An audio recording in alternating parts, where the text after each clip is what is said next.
এর পিছনে থাকতে পারে ছেলেটা তেমন বিয়ে দিছি পর্যন্তই তেমন সুবিধাজনক না, এটা আমরা বুঝতে পারছি, বুঝছেন। যেমন পরপর বাচ্চা হয়ে গেছে বলে মেয়েটা স্বামীর ঘরে থাকার জন্য চেষ্টা করছে, কিন্তু এই মেয়েগুলো হয়েছে দ্বিতীয় তৃতীয় মেয়েটা হওয়ার পরে ও মোট কথা ওরে ডাকবেই না, পছন্দই না। মানে মেয়ে হয়েছে কেন, তারপরে সিজারের টাকা এখানে ফেলায় রাখা, এই জন্য সংসার দেখেন, এই যে সিজারের টাকা এখানে ফেলায় রাখা, তারপরে কিছু টাকা চাওয়া, আর ওর আমার মনে হয় টাকা পয়সা চায়, মানে তেমন ওরে ই করে না। আবার ওই মেয়েগুলো একটু বড় হয়েছে, ওকে সামনে ওরে মায়ের দূর করে, ও কিন্তু মা কাছে বলে না, মানে বাবা ভ্যান চালায়, তারপরে পাশে চাষিকে দেখায় মায়ের দৌড় যে কিভাবে মারে, কিন্তু ও বলে না, বুঝছেন। ও বলে না মার কাছে যে মা কষ্ট পাবে, মা জাতি দেবে না, মাতে জাতি দেবেই না, বলে তোমার মারি ফেলবে, এবার যাইও না। কিন্তু ওকে মা আমার মেয়ে বড় হয়েছে, আমি যাই মা, কিভাবে আমি স্বামীর সংসার যদি স্বামী মাই দিয়ে ফেলে তাহলে আমি তবে জান্নাতে যাব।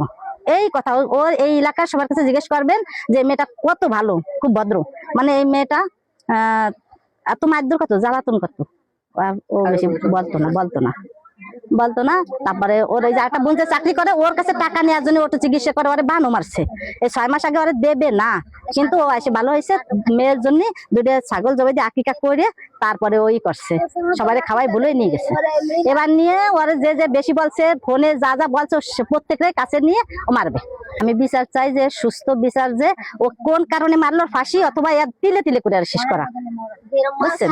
আমরা ফাঁসি চাই, একটাই দাবি যে কোন কারণে মারলো এতগুলো জান, আর ওরে আমরা আমরা যে আমার কথা কি একা না, আমাদের না আপনাদেরও সবাই মিলে যে শাস্তি দেওয়ার দরকার সেই শাস্তি দেবেন।